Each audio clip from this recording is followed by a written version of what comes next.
resuene la esperanza.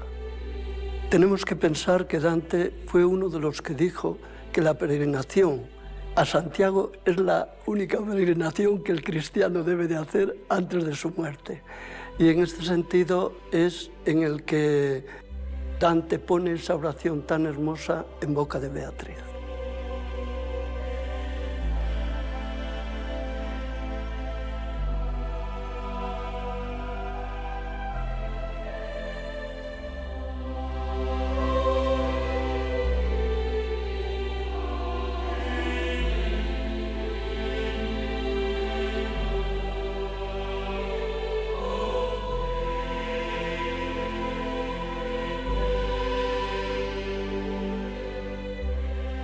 Julián Barrio, muy bienvenido a Eméritos. Muchas gracias. Muchas gracias por acogernos. Cuéntenos dónde estamos, qué es este sitio tan especial, tan bonito. Pues este es el seminario mayor que está dentro de este edificio, que es el edificio de San Martín Pinario, como solemos nombrarle y reconocerle, diríamos, en la vida de cada día.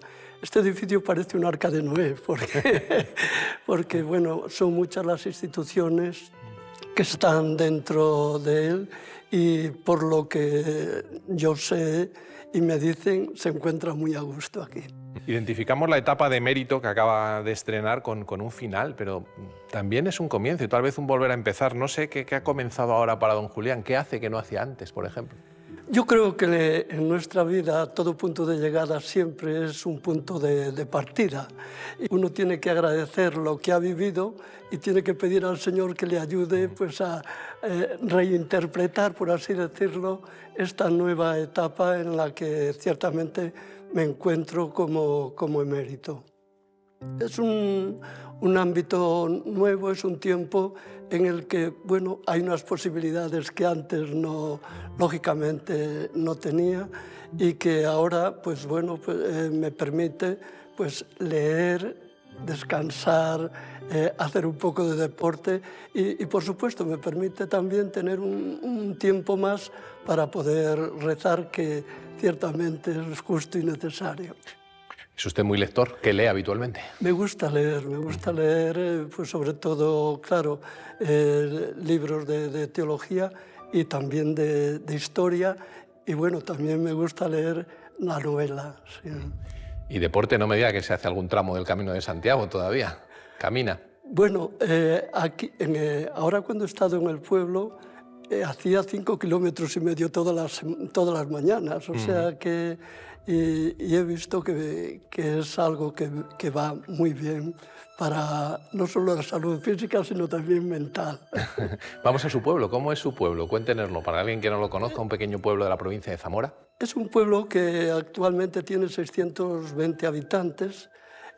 En el verano, lógicamente, hay más gente porque vienen los que están fuera.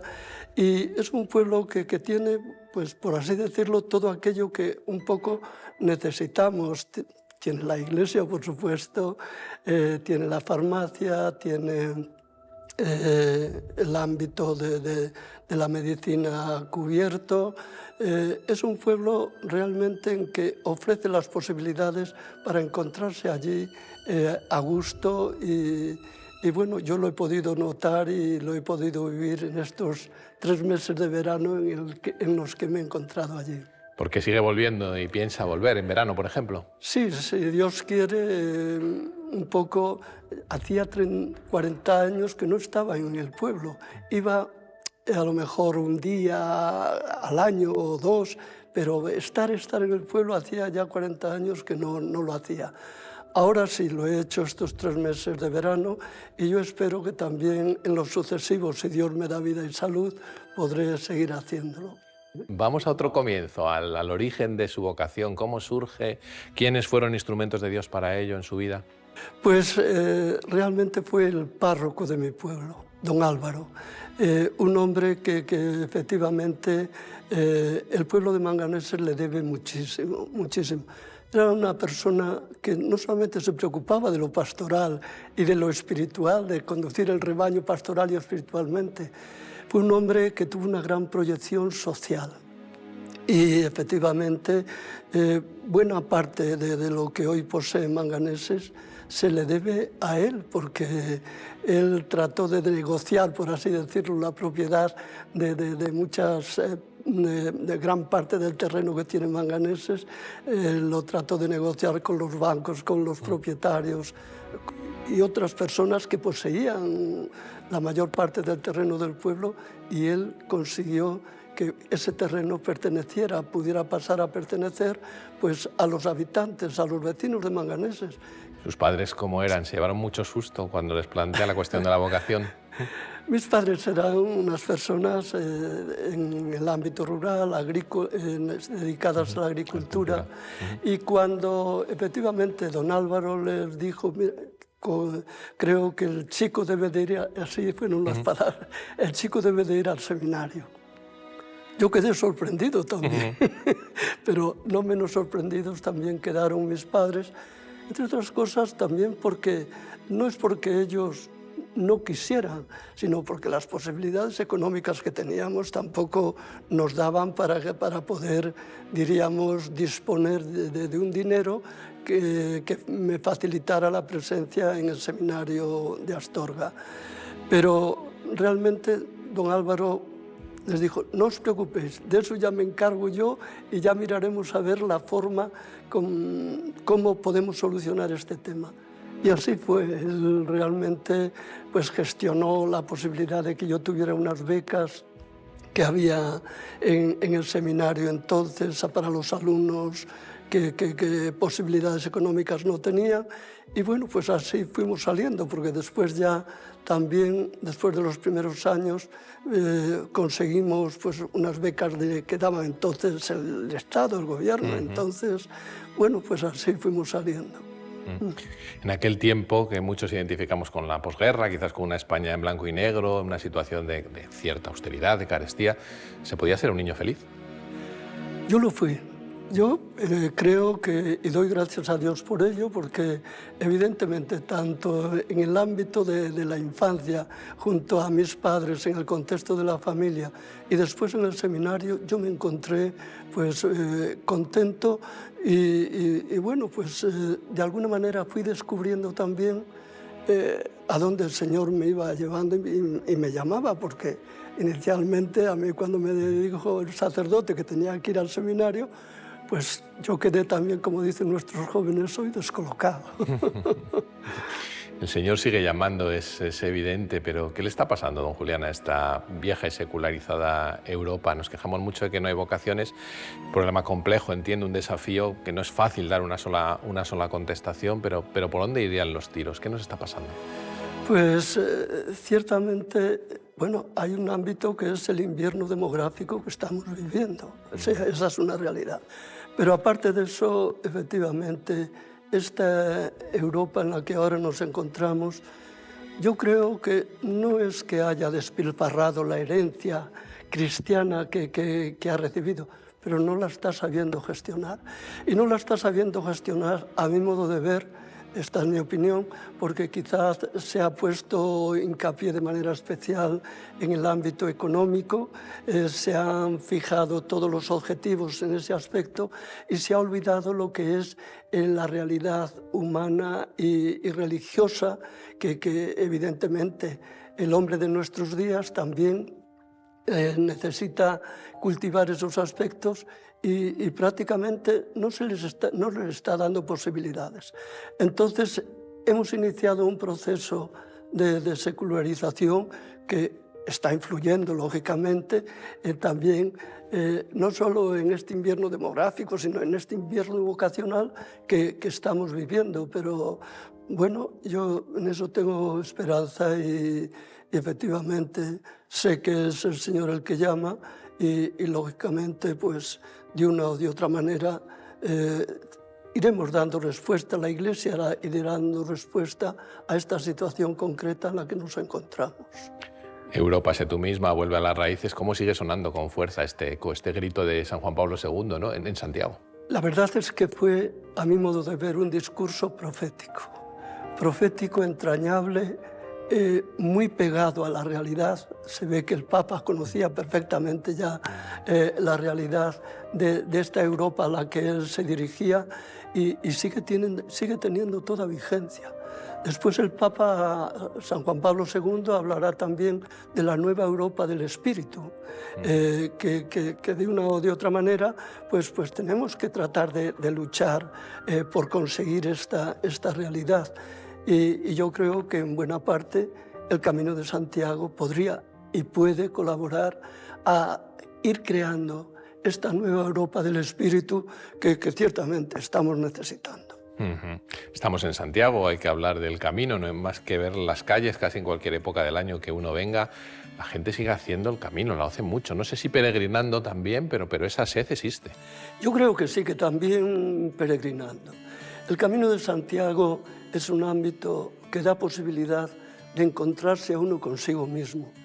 Y hoy necesitamos mucho bucear dentro de nuestro interior para descubrir esas últimas o penúltimas preguntas que llevamos dentro y a las que hay que darle respuesta.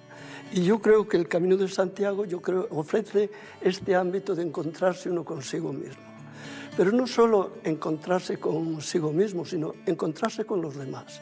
Yo muchas veces me pregunto qué significan los demás en la vida de cada día.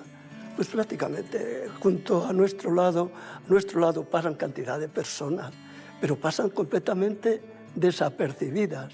Es decir, no estamos viviendo con ellas un encuentro en el cual podamos comprender lo que ellas están haciendo por nosotros y lo que nosotros podríamos hacer por ellas. Pero claro, si vivimos en la distancia, evidentemente esto no lo podemos percibir. Y el Camino de Santiago da esa posibilidad de encontrarse con los demás, porque en el fondo tenemos que reconocer que el Señor nos ha puesto a los demás como esos termómetros, por así decirlo, para que nosotros podamos descubrir también cómo amamos a Dios, sabiendo que efectivamente cualquier cosa que nosotros hagamos por los demás, se lo hacemos a Él. Si el camino tiene todas estas posibilidades pastorales que nos ha ido dibujando, parece que también hay una dimensión pastoral evidente en el patrimonio. Claro, estamos en Santiago de Compostela. Uno llega, le ha pasado a papas aquí, imagino, mira para arriba y es mirar para el cielo, ¿no? Sí, la verdad es que el patrimonio que a lo largo del camino, pero sobre todo cuando uno llega aquí a la meta, ver la catedral, de alguna manera, uno percibe esa belleza que le ayuda también a uno a descubrirse a Dios. Yo pienso, por ejemplo, en el Pórtico de la Gloria, el Pórtico de la Gloria es una catequesis dada y pensada para personas que en los momentos iniciales de la peregrinación ni sabían leer y muchos ni sabían, por supuesto, escribir. Es decir, pero llegaban a la Catedral de Santiago, veían el Pórtico de la Gloria y efectivamente tomaban conciencia de lo que es la historia de la salvación. Porque a mí me preocupa mucho en estos momentos cuando hablamos de que, bueno, nuestros jóvenes y las personas adultas que a lo mejor pues, no sienten pues, esa inquietud y esa preocupación de encontrarse con el Señor. Es que no sentimos la necesidad de ser salvados. Y efectivamente, cuando uno no siente la necesidad de ser salvado, evidentemente no le podemos decir, pues enamórate de Cristo que nació, murió y resucitó precisamente por la salvación de todos nosotros. Y el Pórtico de la Gloria, yo creo que lleva pues, a tomar conciencia de lo que ha sido nuestra historia de la salvación, dentro de la cual hemos sido pensados y estamos viviendo cada uno de nosotros. El patrimonio realmente tenemos que cuidarlo muchísimo porque ha sido creado para alentar la fe, para iniciar en la fe y sobre todo yo creo que para reforzar nuestra esperanza. Y esto se percibe de manera especial aquí en la Catedral de Santiago. Bueno, no es que lo diga yo, ya Dante en el canto 25 de su gran obra. Divina Comedia. Efectivamente. Decía, le pone una oración preciosa en boca de Beatriz. Beatriz le dice, mira, he ahí el varón, refiriéndose al apóstol Santiago, por los que tantos peregrinos se ponen en camino para llegar a Santiago. Y termina con esta oración de Beatriz. Dice, haz que desde aquí resuene la esperanza. Claro, hoy estamos viviendo un momento en que necesitamos reforzar y revitalizar nuestra esperanza, porque quien vive la esperanza sabe agradecer el pasado. Siempre tenemos algo que agradecer. Por muy mal que hayan ido las cosas, yo siempre creo que hay algo que agradecer. Quien vive en la esperanza sabe afrontar el presente, decididamente, sabiendo que nosotros tenemos que responder al momento actual haciendo una lectura creyente de la realidad que nos encontramos. Estamos haciendo a veces un muro de lamentaciones de nuestra vida. Yo creo que, bueno, pues en todas las etapas de la historia ha habido sus luces, sus sombras, ha habido sus momentos críticos, otros momentos más fáciles. Claro, nosotros, quien de una o de otra forma ve como un momento de lamentación la realidad presente que estamos viviendo, es que le falta la esperanza. Porque nosotros nos damos cuenta que podemos mirar al futuro, porque el futuro está en manos de Dios. Y lógicamente esto pues, nos tiene que ayudar a todos nosotros a ir superando los lógicos problemas que nos encontramos en la vida de cada día. Pero realmente la esperanza, yo creo, claro, la esperanza supone la fe. Y después la esperanza se manifiesta en la caridad. Esto es lo que tendría que ayudarnos a hacernos una convivencia pues, más humana, más fraterna, más cristiana.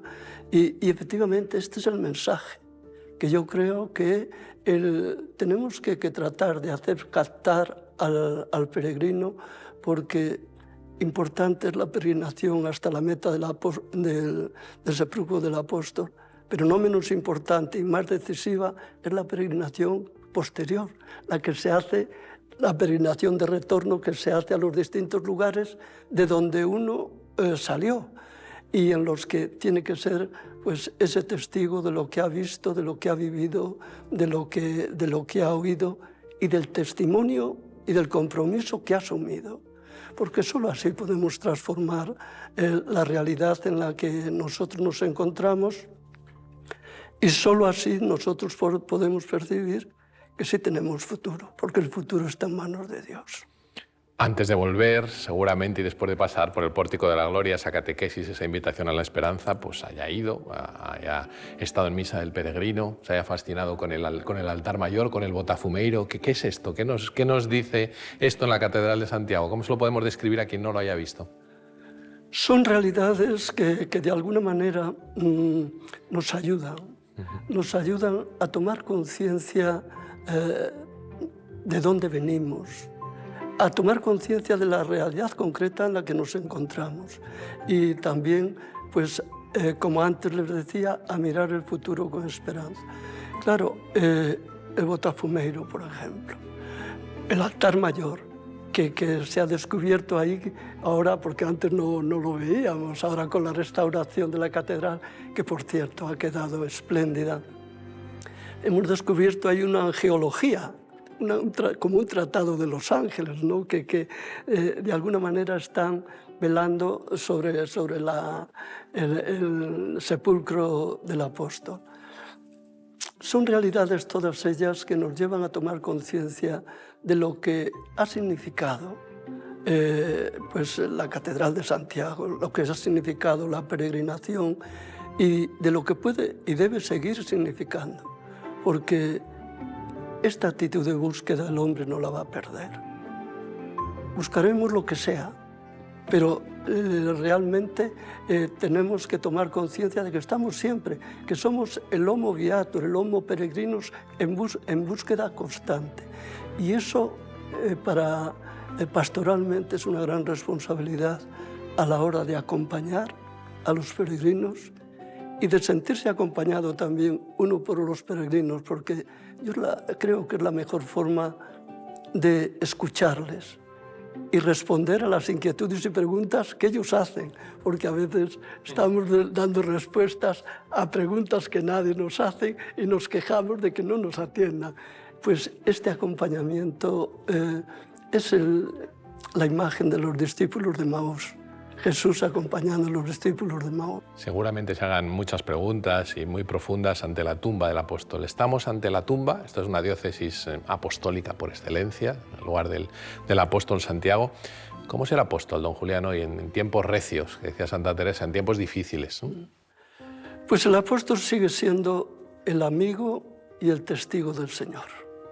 Yo creo que esas son dos palabras que nos ayudan a entender lo que fue el apóstol, el testimonio que nos está dando y, lógicamente, la invitación que él nos hace también a ser amigos y testigos del Señor en las circunstancias concretas que nos tocan vivir a cada uno de nosotros. A él le tocó unas circunstancias no fáciles, le costó la vida y vivió una actitud martirial. Y bueno, pues nosotros en estos momentos quizás no es un martirio de sangre, pero es también en muchos momentos una actitud martirial. Le ordenan a usted obispo auxiliar en el año 1993, parece que fue ayer, pero han pasado 30 años, alguno más casi. ¿Qué ha cambiado en Santiago en este tiempo, en estas 3 décadas? Bueno, claro, Santiago no es una burbuja, es decir, la realidad social, política, cultural, pues está influyendo, lógicamente, como en todas las demás partes del mundo, ¿no? Ha cambiado, bueno, pues la situación cultural en la que nos encontramos. Sigue siendo vigente que Santiago es una referencia, diríamos, para los de dentro y para los de fuera. Es decir, en ese sentido el mensaje, diríamos, el testimonio del apóstol, lo seguimos viendo, lo seguimos palpando y lo seguimos, lógicamente, nos sigue invitando a tomar conciencia de lo que es y conlleva ser amigo y testigo del Señor. 3 décadas dan para ser medio zamorano, medio gallego. ¿Usted se siente ya medio gallego? Bueno, yo tengo que decir en ese sentido, no por mérito mío, sino por la bondad de las personas que aquí me han acogido, que yo me he sentido siempre muy gallego. Ahora, con motivo de hacerme hijo ilustre de Zamora, zamorano ilustre, me decían, pero bueno, ¿y cómo reparte usted el ser...? Porque es hijo adoptivo también de Santiago, ¿no? Tiene medalla de oro de la ciudad. Sí, medalla de oro y efectivamente también medalla de Galicia, que honores inmerecidos por mi parte, y lo digo con toda la humildad. O sea, yo creo que en eso es más la bondad y la generosidad de quienes me lo han reconocido, me lo han concedido, que los méritos que yo pueda tener, si es que puedo tener alguno. Entonces, yo aquí me he encontrado ciertamente muy acogido y efectivamente doy gracias a Dios por ellos y a mis diocesanos. Y esto me ha hecho sentirme, iba a decir no medio gallego, me ha llevado a sentir gallego, sí. ¿Cómo se ve desde Santiago la situación de España, don Julián? ¿Qué le preocupa y qué motivos, qué claves hay también para esa esperanza de la que hablaba? Bueno, es decir, la situación de secularización que estamos viviendo es una preocupación que se vive desde diríamos, de todos los ámbitos diocesanos de la Iglesia en España. Quizás aquí, pues claro, no podemos olvidar que Santiago fue nuestro primer evangelizador, el que nos trajo el mensaje de Cristo y que efectivamente a él le debemos mucho en esta transmisión de la fe. Desde aquí Lógicamente uno, o en este caso en concreto yo, he querido tomar conciencia de lo que significó el apóstol, su compromiso evangelizador, para que de alguna manera, aunque nada más sea en el ámbito, diríamos, del diocesano y de los peregrinos que llegan hasta aquí, nosotros podamos ser esos transmisores también de la fe, que den sentido pues, a la vida, porque alguien me ha preguntado, ¿y cómo explica usted el éxito del Camino de Santiago? Yo, ciertamente, lo único que pienso es que el éxito del Camino de Santiago está en que la gente quiere sacar la cabeza debajo del agua. Es decir, quiere aflorar a una superficie en la que encuentre sentido a su vida. Y esto es, a mi modo de ver, lo que explica en buena parte esta afluencia de tantos y tantos peregrinos que hacen el Camino de Santiago. Hoy nosotros somos conscientes de que tenemos que poner mucho esfuerzo pues, en esa evangelización a la que tanto el Papa nos llama constantemente. Es decir, de una iglesia en salida que va al encuentro y que no espera a que venga a nosotros, sino que tratamos de ir al encuentro para escuchar, acompañar y en la medida de nuestras posibilidades pues dar respuesta a las preguntas que nos hacen. Entre las distinciones que tiene, de las que hemos hablado, es usted también caballero de la Orden del Santo Sepulcro. Cuéntenos qué es eso. Pues mire, esta es una concesión que a mí me hicieron los de la Orden del Santo Sepulcro en una de las peregrinaciones que hicieron aquí a Santiago. Y que, bueno, pues yo lo recibí como a tantas y tantas instituciones, a tantas y tantas personas, y ellos, de alguna manera, como gratitud, han querido pues concederme este honor de formar parte de la Orden del Santo Sepulcro, con la preocupación y con la inquietud, lógicamente, que esta orden tiene a lo largo de la historia y que no es otra que velar por los santos lugares y, de alguna manera, también tomar conciencia de lo que los santos lugares también significan para la vivencia de nuestra fe. Santiago, Jerusalén, Roma, usted estudió, se doctoró en Roma, fue bibliotecario del Instituto Histórico Español, anejo a la Iglesia Nacional Española de Santiago de Montserrat. Dígame un rincón de Roma, tan vinculado a Roma como está, al que le guste volver siempre que va. Bueno, la verdad es que podríamos aludir a muchos, pero uno de los que, un rincón que no es tan rincón, a mí me gusta volver a las catacumbas.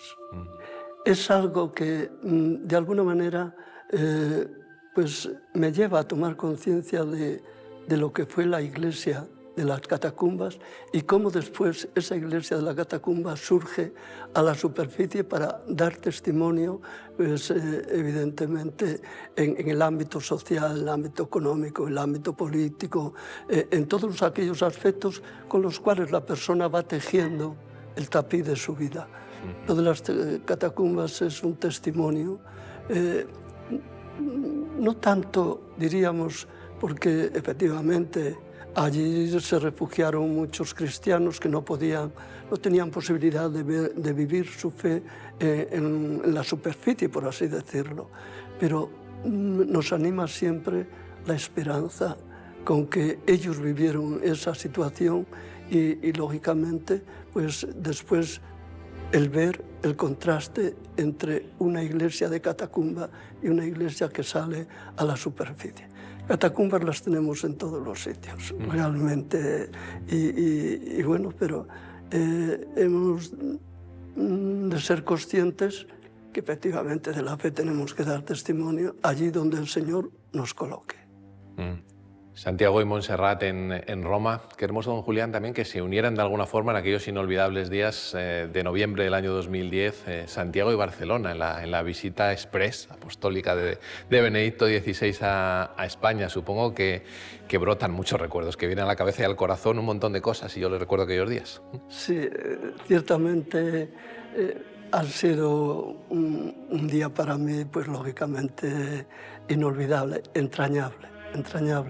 y que a mí me evocó esto que usted dice, al estar en la iglesia de Santiago y Montserrat durante no pocos años, pues en esta ocasión también percibí cómo Santiago y Montserrat, Barcelona en este caso concreto, quedaban unidos, religados por esa presencia del Papa Benedicto, sucesor de Pedro, que venía a ver a su hermano a Santiago.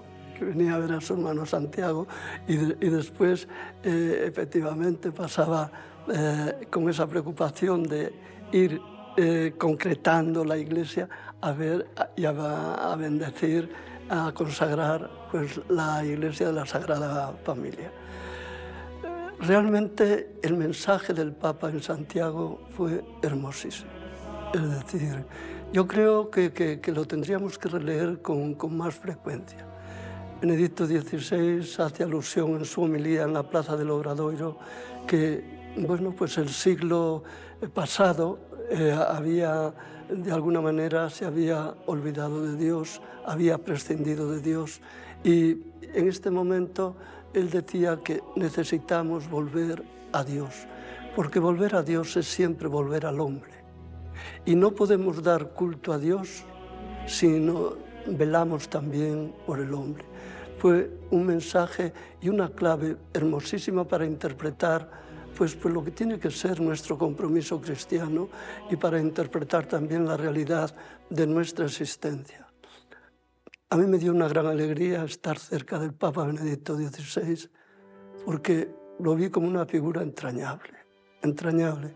Como anécdota, cuando bajábamos de la Bacolla del aeropuerto, hacía un día pues, de Santiago, lloviznando, y me dice, y hoy el sol no va a salir. Y le dije, Santidad, el sol ya nos ha salido con su presencia aquí, pero seguro que sale, el sol sale. Y estábamos comiendo ahí en Palacio y efectivamente, casi allá al terminar la comida, entró un rayo de sol, había salido el sol, por la ventana entró un rayo de sol y se dirige a mí y me dice, tenía usted razón, el sol salió. Digo, claro, Santidad, no podía ser por menos. Sí, y yo lo vi con una persona muy cercana, muy humilde, y que supo dedicar tiempo bueno, pues, a mi familia y sobre todo a mi madre, con la cual él estuvo hablando unos minutos que a mí me parecían siglos porque estábamos ya fuera de hora, teníamos que bajar, pero es con una paz, con una serenidad, con una tranquilidad, pues efectivamente él me dio aprendí que hay que darle importancia a las cosas que la tienen y no a aquellas que realmente, bueno, podemos prescindir de ellas. ¿Qué le dijo su madre? Que se pueda contar. ¿Qué le dijo el Papa? Supongo que estaría absolutamente impactada, ¿no? Claro. Bueno, casi habló el Papa más que ella, porque ya quedó pues sorprendida, ¿no?, de que el Papa pues, le dedicara esos minutos. Le estuvo preguntando a ver qué tal se encontraba, a ver, bueno, pues estas conversaciones que se tienen con una persona que mi madre ya estaba entonces, no tenía movilidad, o sea que... Pero bueno, ella lo recordó siempre eso. Confío en tu palabra, Señor. Su lema episcopal, don Julián, ¿por qué? Es que a mí cuando me llamaron para decirme que el Papa había pensado en mí para ser arzobispo auxiliar de Santiago, yo... Lo único, claro, a lo mejor es un planteamiento no válido. Lo primero que me preguntaba, yo no tengo posibilidad, yo no, ¿qué voy a hacer yo?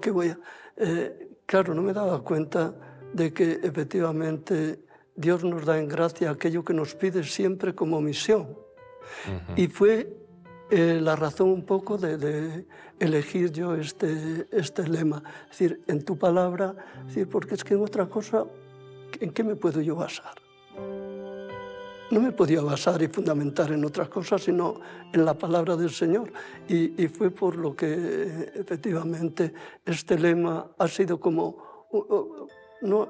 Como la clave a través de la cual he intentado interpretar el ministerio episcopal aquí en esta archidiócesis de Santiago. ¿Cómo es un día cualquiera de un arzobispo emérito cuando no viene la tele a entrevistarle? Pues bueno, yo lo estoy viviendo con toda normalidad. La celebración de la Eucaristía, el rato de oración, el encuentro con algunas personas que bueno, pues vienen a verme, el estudio, la lectura y escribir. A mí me gusta escribir y bueno, pues también empleo alguna parte del día pues, en escribir y en preparar sobre todo, bueno, pues algunos ejercicios que tengo que dar y sí. Más o menos por ahí va. Vamos concluyendo que, como usted ha dicho, al comienzo siempre es un principio también. Dice Higinio Marín, un filósofo español, que en nuestra sociedad ya ni los muertos protagonizan su muerte, ¿no? Para identificar que la hemos convertido en un gran tabú, que la hemos quitado fuera. Todavía se sigue viendo por las aldeas en Galicia cómo los cementerios abrazan la iglesia, las casas. Parece cosa de otro tiempo. Sí. ¿Qué hemos hecho con la muerte, don Julián? Pues la verdad es que la hemos relegado, sin darnos cuenta de que uno empieza a morir cuando empieza a vivir. Y esto, yo pienso un poco que es una actitud de huida ante un poco esta actitud voluntarista que estamos manifestando en nuestros días. Pensamos que bueno, pues la muerte no tiene ningún sentido y que la muerte... Claro, esto hace que la escondamos. La muerte hoy está escondida y yo he visto pues, a unas familias que no dejan ver a sus niños la muerte del abuelo o de la abuela o se traumatizan. Bueno, yo entiendo que las cosas hay que explicarlas, es decir, pero la muerte forma parte de nuestra vida. Y eso hay que vivirlo así y hay que entenderlo así. Y es una clave también para interpretar nuestra vida. Esos extremos que se tocan para mucha gente, por desgracia, la muerte no tiene ningún sentido, porque la vida tampoco lo tiene. Se han disparado, por ejemplo, las cifras de los suicidios. ¿Qué le podemos decir a la gente que lo esté pasando mal, que nos esté viendo y no estoy pasando por mi mejor momento? Y además solo ve a su alrededor. Hemos hecho una entrevista muy en clave de esperanza, ¿no? Esperanzadora, como Dios manda, pero hay mucha gente con desesperanza en el corazón. ¿Qué les podemos decir? Pues mire, yo entiendo que una de las cosas que tiene que orientar nuestra vida es la resurrección del Señor. La desesperanza es, diría yo, la actitud más en contra de la resurrección del Señor. Y hoy, si no tenemos ese sentido, esa aceptación, esa comprensión de que Cristo ha muerto y resucitado por nosotros, evidentemente es fácil caer en la desesperanza. Y cuando nosotros nos vemos motivados, enjaulados en la desesperanza, cualquier cosa es posible. ¿Le da miedo el dolor? ¿O tal vez un poco la muerte o no? El dolor, bueno, no me da miedo. Lo que me da miedo es que a lo mejor no tenga yo la capacidad de aceptar, es decir, esa voluntad del Señor en mi vida. Es lo que, porque yo pienso muchas veces en lo de Jesús, ¿no? Padre, si es posible, aparta de mí este cáliz, pero se haga tu voluntad. Es decir, cuando uno vive con esa inquietud y esa preocupación de acoger la voluntad del Señor, hombre, el dolor no es que a uno no le preocupe, pero no le da miedo. ¿Cómo se imagina la vida eterna? ¿Qué creemos realmente cuando lo expresamos, por ejemplo, los creyentes como un abrazo eterno del Padre? ¿Qué estamos queriendo decir? Claro, San Pablo decía que ni el ojo vio, ni el oído oyó, ni se puede imaginar uno lo que va a ser eso, ¿no? O la experiencia de la vida eterna. Ahora bien, puestos un poco a pensar, yo he considerado muchas veces que la vida eterna es tomar conciencia de la misericordia que Dios ha tenido con nosotros y no tener miedo ya a perder esa misericordia por la eternidad, de alguna manera. Si la muerte le pillara rezando, ¿tiene alguna oración favorita? ¿Qué oración elegiría? Pues la verdad es que una de las cosas que a mí me preocupa, el Señor no mira tanto lo que nosotros le damos, cuanto lo que nosotros dejamos para nosotros mismos. Y entonces, una de las cosas que a mí me preocupa es que a lo mejor, llegado ese momento, yo haya almacenado tanto para mí que no sea capaz de pasar por la puerta estrecha. Esa es la preocupación que evidentemente, pues, de alguna manera entiendo o veo o tengo. Vamos a pedir para los demás, para terminar. ¿Qué le pedimos al apóstol, para la gente que nos esté viendo en 13 Televisión? Pues creo que no hay... Podría haber otras oraciones hermosísimas, ¿no? Pero me quedo con la que Beatriz dirige al apóstol. Haz que desde aquí resuene la esperanza. Con esperanza terminamos, don Julián. Ha sido un placer. Muchas gracias por acogernos en su casa y, como aquí decimos, deje la puerta abierta por si nos da por volver por muchos años. Muchas gracias.